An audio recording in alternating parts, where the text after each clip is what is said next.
मेरे प्यारे बच्चों, मैं तिवारी सर आप लोगों के लिए सीबीएसई बोर्ड क्लास 12 का मैथमेटिक्स सब्जेक्ट का बहुत इंपॉर्टेंट टॉपिक लेकर के आया हूँ, Bayes theorem.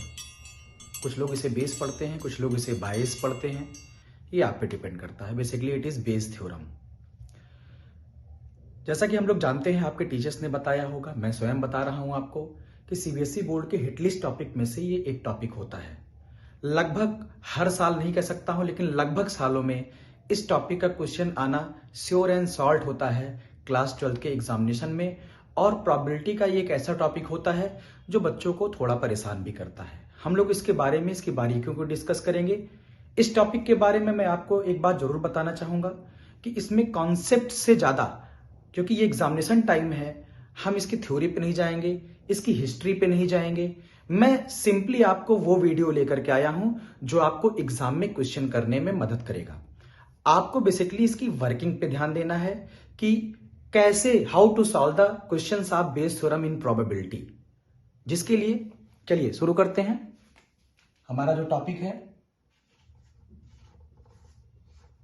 That is Bayes theorem. एक ऐसा टॉपिक जो बच्चों को थोड़ा परेशान करता है, लेकिन ये वीडियो देखने के बाद ये आपको परेशान नहीं करेगा।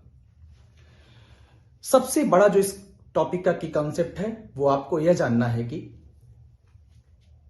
इन a question the term which is given is considered as E. अपनी अपनी बात है, कोई ए बी सी मानता है, कोई E1 E2 E3 मानता है। मैं मुझे जैसा बेहतर लगता है मैं आपको समझा रहा हूं। And the term whose probability to find will be considered as E1 E2 dot dot, जितने भी टर्म होंगे, जितने भी आपके इवेंट्स होंगे, उन्हें कंसीडर करना होगा। मेरी बात को बहुत ध्यान से सुनिएगा बच्चों। जब भी आप क्वेश्चन को उठाएंगे, आप क्वेश्चन के जो आधे के बाद का पोर्शन होता है, सारा थीम वहीं पे दिया होता है, सारा समझ वहीं पे दिया होता है, पूरी क्वेश्चन की वर्किंग वहीं पे होती है। विच इज गिवन का यहां पे सेंस क्या है, ये कितने प्रकार से यूज होता है। क्वेश्चन में क्या क्या लिखा रहता है, गिवन लिखा रहता है, नोन लिखा रहता है, it is known that, is it given that, it is provided that. इन प्रकार के शब्दों का यूज होता है, उसे हम लोग ई मान लेते हैं। और लास्ट में आपसे कहता है कि find the probability, find the probability of getting. Suppose that हमसे वो कुछ भी कह देता है, रेड कलर बॉल, तो ये आपका एक फेवरेबल आउटकम बन जाएगा E1 E2 E3 में, जो आपका मन करेगा। बेसिकली हम लोग जिसकी प्रोबेबिलिटी निकालनी होगी E1 मान लेते हैं, वो आपको मानना होगा। और इसका जो सब इवेंट है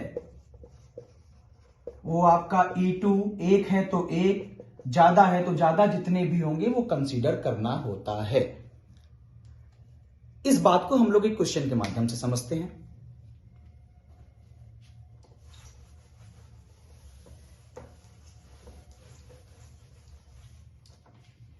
मेरे पास आपकी सबसे इंपॉर्टेंट बुक है, एनसीईआरटी की बुक है, उसका मैं एक ऐसा क्वेश्चन सिलेक्ट करता हूं जो आपको समझने में, क्वेश्चन की वर्किंग में बहुत मदद करेगा। चलिए, बहुत इंपॉर्टेंट क्वेश्चन सिलेक्ट कर रहा हूं, पेज नंबर 556, पेज नंबर 556 पे ये क्वेश्चन नंबर 4 है।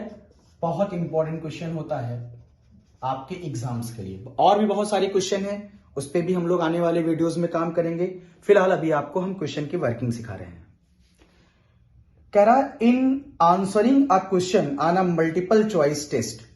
ध्यान दीजिएगा, आपको सवाल लगाते समय, इस वीडियो को देखते समय क्वेश्चन बुक आपके सामने होनी चाहिए और आपको वीडियो को पॉज करके क्वेश्चन को एक बार, 2 बार, 3 बार मन में खुद से पढ़ना होगा। In answering a question on a multiple choice test, a student either knows the answer or guesses.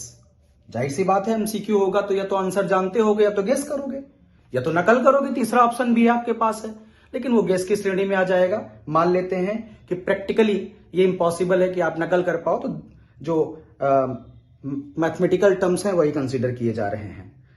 Late 3/4 be the probability that he knows the answer and 1/4 be the probability that he guesses. Answer पता होने के chances 75% है उसके पास, अच्छा बच्चा होगा, और नहीं पता है तो जाहिर सी बात है गेस करने का चांस 1/4 है। Assume that a student who guesses the answer will be correct with the probability 1/4. What is the probability? अच्छा, इस पे थोड़ा सा पॉज लेते हैं। ये फैक्ट है कि एमसीक्यू में 4 ऑप्शन है तो गेस करने पे सही होने की प्रोबेबिलिटी 1/4 होगी। 5 ऑप्शन होगा तो 1/5 होगा, 6 ऑप्शन होगा तो 1/6 होगा mathematically. What is the probability that the student knows the answer given that he answered it correctly? मेरी बात पे ध्यान दीजिएगा, मैंने आपसे कहा था कि क्वेश्चन का पूरा सारांश, पूरा थीम, पूरा वर्किंग स्टेप लास्ट की 1-2 लाइन में मिलेगा। क्या गिवन है और क्या निकालना है ये आपको जानना है। कह रहा है what is the probability that student knows the answer, जिसकी प्रोबेबिलिटी निकालना है वो इवेंट्स बनेंगे, E1, E2, E3 and so on, और जो गिवन होगा वो ई बनेगा। Given that he answered it correctly, तो हम लोग ई से शुरू करते हैं बच्चों। इवेंट ई क्या हो जाएगा? The answer is correct. अब जिसकी प्रोबेबिलिटी निकालनी है उसे इवेंट मानेंगे। What is the probability? साफ शब्दों में कह रहा है what is the probability that student knows the answer, तो हम लोग E1 मान लेंगे। The student knows the answer,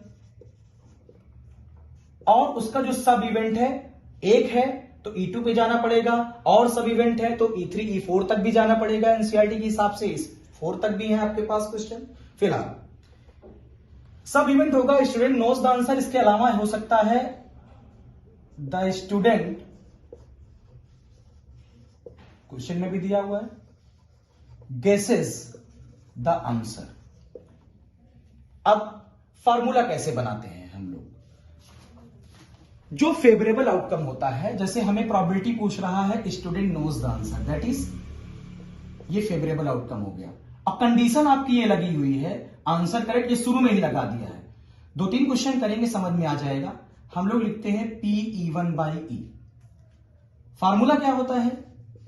PE1 into PE/E1 upon total possible outcome PE1 into PE/E1 plus PE2 into PE/E2। 2 event है तो टोटल पॉसिबल आउटकम 2 ही हो गए। अब दूसरी जो कलाकारी होती है क्वेश्चन की, वो यही E1, E/E1, E2, E/E2 निकालने में होती है। इसे समझिएगा। PE1 क्या है? आप यहां पे आइए, the student knows the answer. Answer student के जानने की प्रोबेबिलिटी क्या है, ये आपको क्वेश्चन में दिया हुआ है, दैट इज द 3/4। और आंसर के गेस करने की प्रोबेबिलिटी भी आपको दिया हुआ है PE2, that is 1/4। PE/E1 conditional probability लग रही है। बहुत सारे फार्मूलों पे नहीं जाना है, बस देखिए कैसे पढ़ा जाता है इसको। E is what? The answer is correct. इसे आप ऑब्लिक को वेन पढ़िएगा, when the student knows the answer. आप इसे क्या पढ़ेंगे? इसे आप पढ़ेंगे वेन, या आप इफ भी पढ़ सकते हैं, जैसा आपका मन करे। The answer is correct when the student knows the answer, and PE/E2 means the answer is correct when student guesses and it is given in the question, that is 1/4। ये आपको दिया हुआ है, लेकिन ये आपका जो टर्म है यही क्वेश्चन को इंपॉर्टेंट बनाता है, ये मिसिंग है। The answer is correct when the student knows the answer, ये आपको पूरे क्वेश्चन में नहीं दिया है। मोस्टली क्वेश्चन में सब कुछ प्रोवाइडेड होता है, आपको ढूंढना होता है, लेकिन ये इसमें नहीं दिया हुआ है, क्योंकि ये कॉमन सेंस की बात है। अगर मैं आपसे पूछता हूं 2 + 2 तो आपका जवाब आएगा 4। अगर मैं आपसे पूछता हूं 6 × 3 तो आपका जवाब आएगा 18। थोड़ा आसानी क्वेश्चन ले रहे हैं। अगर मैं आपसे पूछता हूं 20/5 तो आपका जवाब आएगा 4। निश्चित रूप से आपने मन में ये चीजें बोली होंगी और सही बोली होंगी, क्योंकि क्लास 12 के बच्चे से मैं इतनी एक्सपेक्टेशन करता हूं कि जोड़ घटाना गुणा भाग की सवाल है वो लगा ले रहा होगा। अब जब आपने मन में सही आंसर दिया तो क्यों दिया? आपका आंसर 100% सही भी है, because you know the answer. अब मेरी बात ध्यान सुनिएगा, 100% सही है और प्रोबेबिलिटी में 100% का मतलब 1 होता है, 0% का मतलब 0 होता है। आपको पता है प्रोबेबिलिटी 0 से लेकर के 1 तक लाई करती है। 1 श्योर इवेंट होता है, 0 इम्पॉसिबल इवेंट होता है, और 100% जिस काम, जैसे sun rises in the east, इसकी प्रोबेबिलिटी 1 है, 100% है, इससे तो निकलना ही है सन को। तो आपके आंसर सही देने की प्रोबेबिलिटी अगर आप सही जानते हैं, अब कोई बच्चा सोच रहा होगा मन में कि मेरा मन में गलत बता दूं, नहीं, तो आपके मन से प्रोबेबिलिटी नहीं चलती है मेरे बच्चों। प्रोबेबिलिटी चलती है कॉन्सेप्ट से, और ये प्रैक्टिकली जो चीजें पॉसिबल है वहां पे चलती है, आपके मन के हिसाब से नहीं चलती है। अगर आपसे कभी किसी एग्जाम में वाइवा पूछा जा रहा है तो आपको सवाल का जवाब पता है तो फिर आप उसका सही आंसर ही देंगे। कोई बच्चा सोच रहा होगा कि चलिए सर, हमको लगता है कि 2 और 2 5 होता है, हम सही हैं, लेकिन हमारा जवाब गलत हो गया, तो आपका वो जवाब गलत हो गया, मतलब वो प्रोबेबिलिटी टर्म में आपको आंसर नहीं पता है। तो हम इस पे वापस आते हैं।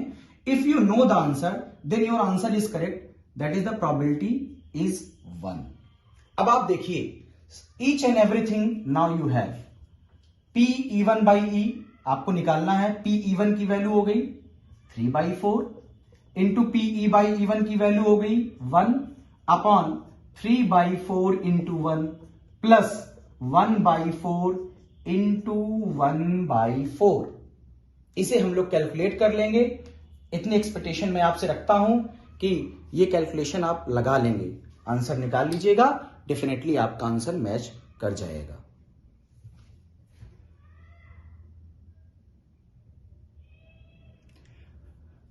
चलिए एक और क्वेश्चन लेते हैं हम लोग, क्योंकि ये रिकॉर्डेड वीडियो है तो बच्चा पॉज करके कैसे भी करके समझ लेगा चीजों को।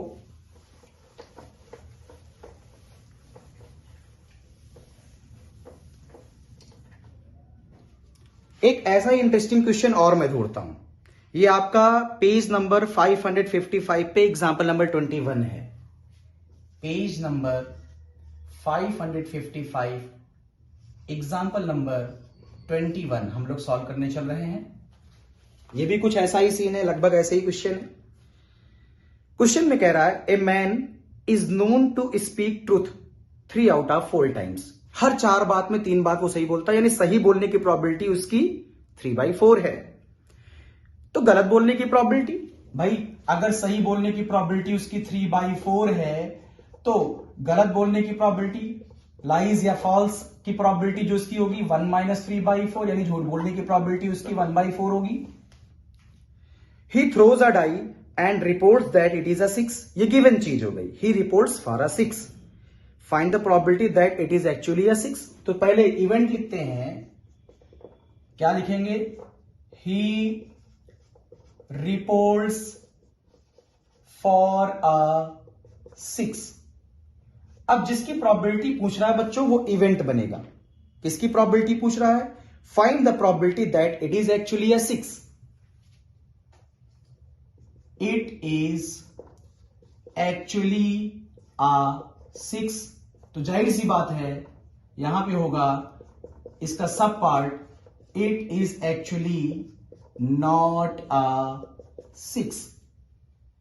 अब फेवरेबल आउटकम ये है, हम लोग लिखेंगे P कंडीशन E है, P E1 by E, same formula बनेगा P E1 into P E by E1। ये प्रैक्टिस से आएगा, 2-3-4 क्वेश्चन लगाओगे रट जाएगा। P E1 into P E by E1 plus P E2 into P E by E2। यहां पे E ऊपर होता है, यहां पे E1 है, ध्यान दीजिएगा।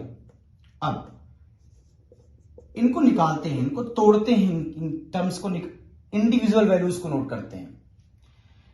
E1 it is actually a 6, तो सीधी सी बात है 6 आने की प्रोबेबिलिटी 1/6 होगी। P2 6 ना आने की प्रोबेबिलिटी, नॉन 6 आने की प्रोबेबिलिटी जाहिर सी बात है 5/6 होगी। PE by E1. PE by E1 is what? पढ़िएगा, he reports for a 6 when it is actually a 6. तो 6 रिपोर्ट कर रहा है और 6 है भी, तो सही बोल रहा है कि झूठ बोल रहा है? हमारा बच्चा अपने दिमाग में बोल लिया होगा कि सही बोल रहा है। तो सही बोलने की प्रोबेबिलिटी 3/4, ये प्रोबेबिलिटी ऑफ ट्रूथ है। इसके बाद PE by E2. PE by E2, he reports for a 6. He reports for a 6 when it is actually not a 6. वो बोलता है कि 6 आ गया, लेकिन ये 6 तो है ही नहीं है, इसका मतलब वो झूठ बोल रहा है। तो झूठ बोलने की प्रोबेबिलिटी 1/4 है, यानी ये प्रोबेबिलिटी ऑफ लाइज या फॉल्स, गलत बोलने की प्रोबेबिलिटी है। फिर से सारे टर्म्स आ गए, फिर से वैल्यूज रिप्लेस करेंगे, यानी जो PE1 by E आएगा मेरे बच्चों, वो आएगा आपका PE1 is 1/6 into PE by E1 means 3/4 upon P same वही आएगा 1/6 into 3/4 plus PE2 5/6 into PE by E2 means what 1/4। इसको कैलकुलेट कर लेंगे तो आंसर आ जाएगा। ये आपका हमने सेकेंड क्वेश्चन लिया। ध्यान रहे कि इन प्रकार की वीडियोस को बनाना केवल और केवल बच्चों की फ्री ऑफ कॉस्ट हेल्प करना है टॉपिक में। इसके लिए किसी प्रकार का कोई ना तो मैं आपसे चार्ज की डिमांड करूंगा, फ्यूचर में भी मेरे बहुत सारे वीडियो आएंगे। केवल और केवल इसका उद्देश्य किसी प्रकार का कोई बिजनेस, कोई व्यापारीकरण इसका उद्देश्य नहीं है। इसका उद्देश्य किसी चीज की मुझे जानकारी है वो अपने बच्चों तक डिलीवर करना है, दैट्स इट। एक बार ध्यान से सोल्यूशन देख लीजिएगा, फिर मैं इसे इरेज करूंगा।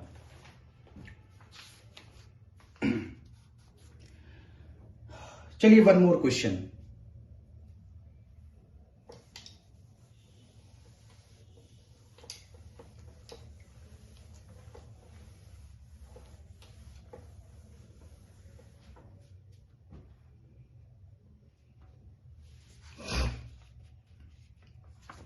सिलेक्ट करते हैं इसी में से रैंडमली। टेक्निकल क्वेश्चन ले रहे हैं, पेज नंबर 557 पे क्वेश्चन नंबर 12। ये मेरे बच्चों को परेशान करता है, थोड़ा बहुत परेशान करता है।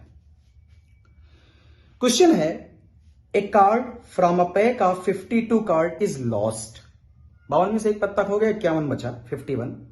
From the remaining card of the pack, यानी 51 में से 2 cards are drawn and are found to be both diamond. क्यों परेशान करता है? क्योंकि एक की बजाय अब 2 ड्रा हो रहा है, और हम लोगों को पता होना चाहिए, कॉम्बिनेशन में हम लोगों ने सीखा हुआ है, जब भी मोर देन 1 ड्रा होता है तो हम लोग हमेशा कॉम्बिनेशन का इस्तेमाल करते हैं। मल्टीप्लीकेशन थ्योरम थोड़ा सा टेक्निकल हो जाती है बच्चों के लिए। आगे बढ़ते हैं।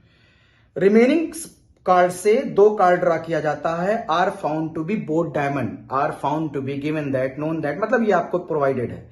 Find the probability that the lost card being a diamond. Confusing है, लेकिन मेरी एक बात दिमाग में रखना, क्या दिया है, क्या निकालना है, आधा 50% वहीं पे कॉन्सेप्ट क्लियर होता है। उसके बाद केवल तोड़ना होता है, ब्रेक करना होता है क्वेश्चन को। लास्ट की लाइनों में लिखा होता है। अब क्या गिवन है, इसको आपको समझना पड़ेगा। कह रहे हैं कि remaining card of the pack 2 cards are drawn and are found to be both diamond. The drawn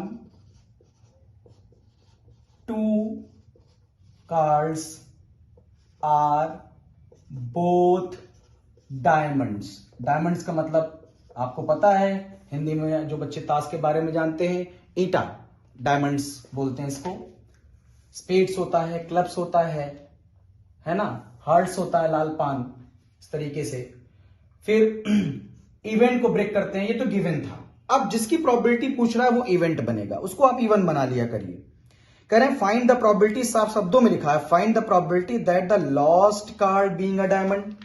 जो खोया हुआ पत्ता है वो डायमंड होना चाहिए, लास्ट कार्ड। तो हम लोग लिखते हैं द लॉस्ट, लेकिन थोड़ा सा और अच्छा कर लेते हैं क्योंकि खोया एक पत्ता है। इन्हीं बारीकियों को आप सीखेंगे तो सवाल हो जाएगा। The lost 1 card is of diamond. और जाहिर सी बात है, इसका जो सब पार्ट बनेगा, the lost 1 card is of non diamond. तो कह रहे हैं कि इवन आपका फेवरेबल आउटकम है, आप वो प्रोबेबिलिटी निकालिए कि खोया हुआ पत्ता डायमंड का है। तो PE1 बाई ई हो जाएगा PE1 into PE by E1 upon PE1 into PE by E1, total possible outcome जितने भी इवेंट बन रहे हैं, PE2 into PE by E2। चलिए अब इसको ब्रेक करते हैं। PE1 क्या होगा? The lost one card is of diamond, खोया हुआ पत्ता डायमंड का है। अब डायमंड की प्रोबेबिलिटी होती क्या है भाई?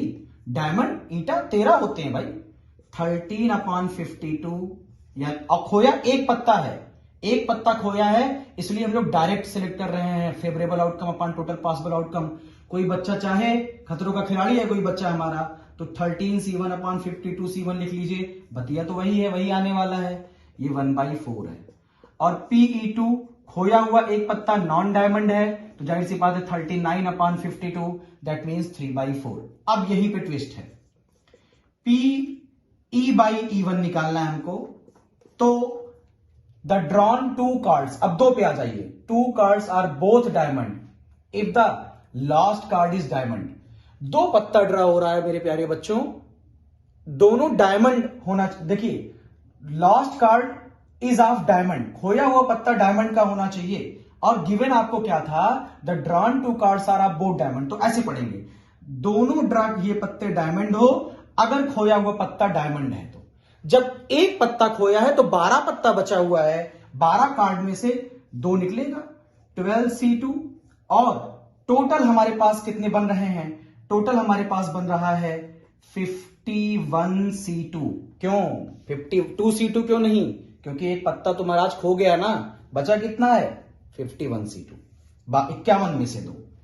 इसी तरीके से जब हम PE बाई E2 निकालेंगे तो इसका मतलब क्या है? The drawn 2 cards are of both diamond, दोनों डायमंड का ड्रा होना अगर खोया हुआ पत्ता डायमंड का नहीं है तो। अब भाई डायमंड तो खोया ही नहीं है, तो 13 के 13 बचे हुए हैं, 13 में से 2 निकल गया, लेकिन कोई एक पत्ता तो खोया है, तो नीचे तो 51C2 ही रहेगा भाई। इन्हीं वैल्यूज को उठा करके यहां पे रिप्लेस करना है and you will definitely get the result.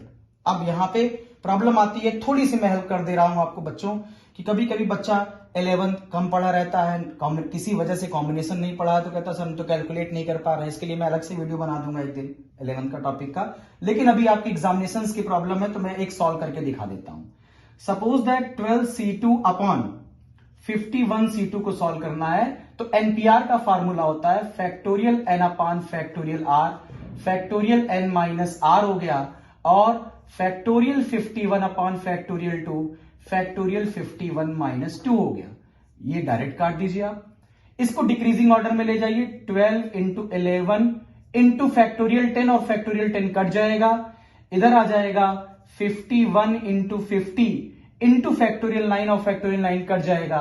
इसी को सॉल्व कर लेंगे, तब जाकर के हमारा PE बाई E1 आ जाएगा। ऐसे ही P बाई E2 को भी कैलकुलेट करके वैल्यू रिप्लेस करेंगे।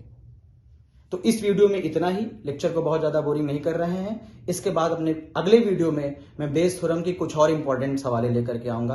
तब तक के लिए आप लोग को शुभ दिन, धन्यवाद।